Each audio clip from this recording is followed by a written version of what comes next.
free school meals, and the curious process that has seen the United Kingdom become a country where the Prime Minister chooses today to speak up in favour of statues of dead white supremacists, while the footballer Marcus Rashford is speaking up in support of 1.3 million hungry British children of every creed and colour. I think I'll say that again, actually. What's the date? This is quite an important day, I suspect, for historians of the future, and if I do nothing else at work today, hopefully I'll get a footnote in a history book of the future. On Monday the 15th of June 2020, the British Prime Minister elected to write an article behind a paywall in a newspaper owned by billionaires about the importance of protecting statues of dead white supremacists. Meanwhile, Marcus Rashford, a young footballer who has already raised and donated millions of pounds to poor children's families and poor children's charities, Marcus Rashford elected to call upon the government to extend free school meals through the summer holidays for about 1.3 million children, British children of every creed and colour.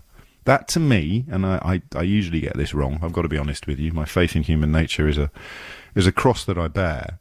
That, to me, is huge. That's a pivotal moment in social history. Prime Minister speaking up for statues of dead racists.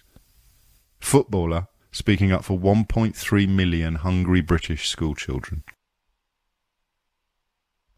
The problem is that Boris Johnson doesn't give a crap about anyone else. He only cares about one person, Boris friggin' Johnson.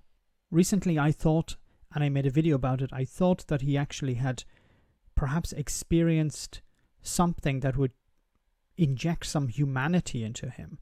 But I was wrong. I was a fool, because I thought Boris Johnson, having suffered from the coronavirus, would actually come out the other side with some humanity. But obviously I was completely wrong. He doesn't give a crap about anyone else apart from himself. This is always about him. It's about maintaining his position. His ambition in life has always been to walk into number 10 as Prime Minister. And he's not going to give that up. He's willing to say whatever's necessary to maintain the support of racists or any other unsavory characters.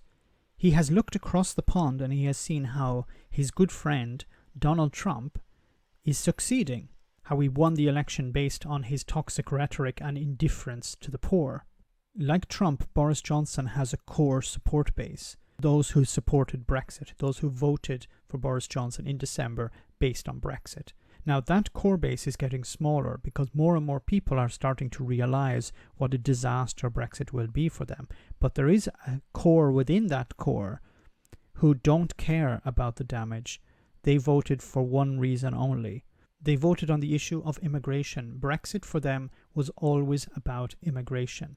And these people are actually quite easy to find, because you speak to them about their reasoning for voting for Brexit, and they'll start to talk about taking back control or money or fish or blue passports or something like that. But the more you cut away, the more you drill down, the final position they will defend will be one based on immigration. And Boris Johnson knows these people. He knows that he will always have them on his side. That's why he will use particular rhetoric. That's why he will defend particular statues, because he knows that he cannot piss off those people. And it doesn't work for him to attempt to reach out to the greater population, because those voters have seen through him. They have seen through his facade. However, unlike Trump, I don't think this is a good strategy for Boris Johnson in the long term. Let me know in the comments, guys, what you think. As always, your comments are greatly appreciated. Thanks. Why not become a Patreon and enjoy access to our Discord server where we share news, chat, and have some fun. If you become a patron, you can also make video suggestions on topics that are important to you. Check it out via the link in the description.